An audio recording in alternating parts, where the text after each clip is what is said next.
Check it out, guys. I'm behind the wheel of the brand new 2014 Buick LaCrosse.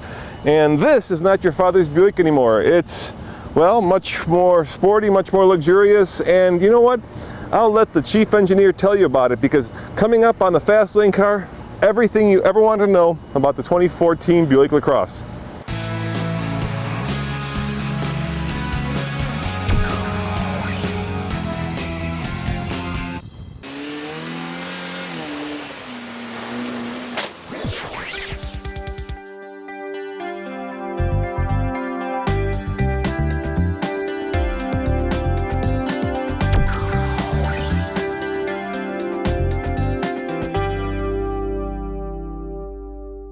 LaCrosse kind of tried to do, I'll say, three things new for 14. And all of it was trying to, I'll say, just tweak the things, tweak the formula for what customers have, given us back as items that maybe could be a little bit different, a little bit improved. Sure. A little bit exterior styling. Yep. So front and rear, fascia, lamps, hood, fenders, rear deck lid with an integrated spoiler, rear tail lamps. I just tried to make the exterior a little fresher and give it just a little bit of a look that gives it a more of a broad stance. So that was kind of the exterior theme. Interior was also refreshed too, basically through the IP in the seats. Steering wheel is also new. Center console, center stack is all brand new. A lot fewer buttons. A lot fewer buttons, yeah. Which was obviously one of the customer feedbacks. Tried to address that right away. So you've got the 8-inch touchscreen in the center for center stack controls. And then also you got an 8-inch driver information center for your cluster as well. Now under the hood of the LaCrosse, and let me show you, is a direct injected 3.6 liter V6 that puts out 304 horsepower and 264 pound-foot of torque. It's mated, and you can probably figure this out, to an automatic 6-speed transmission. And how about the engine? Engine and powertrains for LaCrosse are still the e-assist 2.4 liter yep. 4-cylinder, and then the V6, both of them behind it with a 6-speed behind them. Those are essentially carryover. And again, it was kind of that theme of where's the customer asking us through feedback to tweak the formula. Powertrains are very well received, LaCrosse, and so we didn't have a lot that we felt was necessary there, so we left those alone. Once the formula was good, leave that, move on to something else.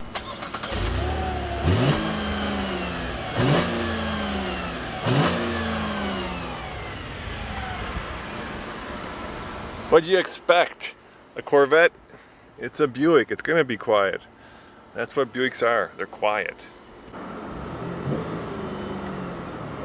Alright, that is floored right there. The computer will not let me actually do anything beyond 3,000 RPM, and you really do hear more engine noise than exhaust note. What's your favorite part of the car?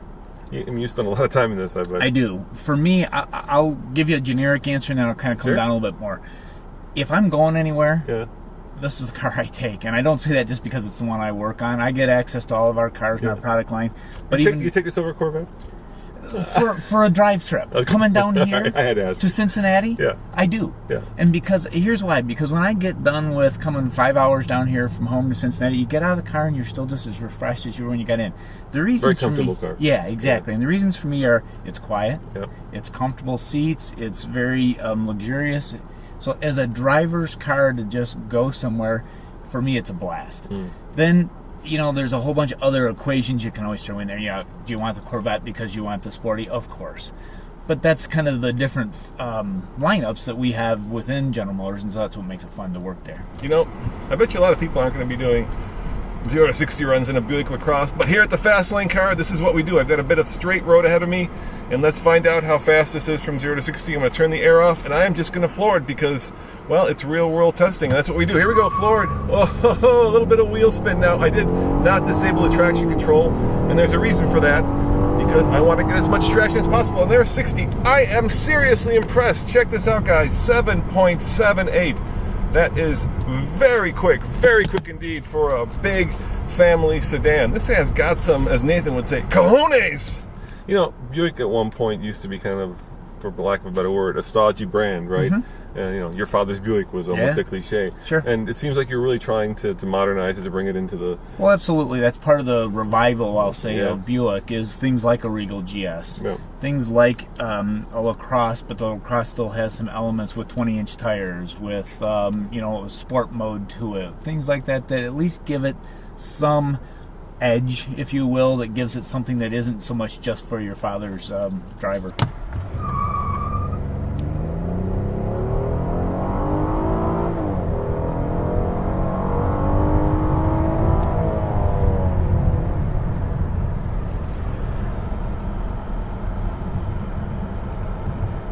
Finally, what's the more popular one? Is it the front-wheel drive platform or the all-wheel drive platform? Front-wheel drive for sure. I mean, all-wheel drive is fairly specific, obviously, to any customers. Anybody who's looking for an all-wheel drive, typically, they will only look for an all-wheel drive, and they'll only look for brands that have all-wheel drive. But for sure, the bigger market for this car is the front-wheel drive, either the 4-cylinder or the V6. And in a way, all-wheel drive has become synonymous with luxury, right? I mean, it's what people kind of equate with that. So the competitor brands, BMW, Mercedes, Lexus, they all have all-wheel drive variants. Yeah. And that's part of the reason why when this car was invented, dreamed up, we said, hey, it's got to be part of the architecture. It's got to be part of the market for this car. It's a luxury brand. It's people who want all-wheel drive will only shop brands that have all-wheel drive, so it really plays well. And it also shares a platform with the new Impala.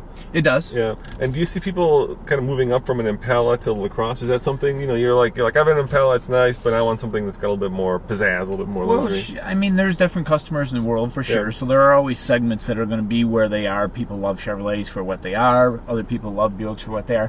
But sure, I mean, there's always brand crosstalk that goes on in some segments. And since the cars are relatively the same size vehicle, there's at least going to be some inkling there. It's just, I think, what the customer's looking for. And if they are, maybe changing lifestyle, family comes in, or maybe a different job and more money comes in, that might be something people would aspire up to a more of a LaCrosse. It's possible. So, well, I've got your last question. Kind of look out onto the horizon. What's coming for LaCrosse? Where do you see it going? Well, we'll ride this LaCrosse out here. Yep. There's no major changes at least that I'm aware of that are coming for this particular one we're in. There's always new products on the horizon. It's part of where the GM philosophy is now, is to keep the products moving. And so we'll see what comes next for the brand. It's hopefully all good stuff, because right now it certainly is. Thank you very much.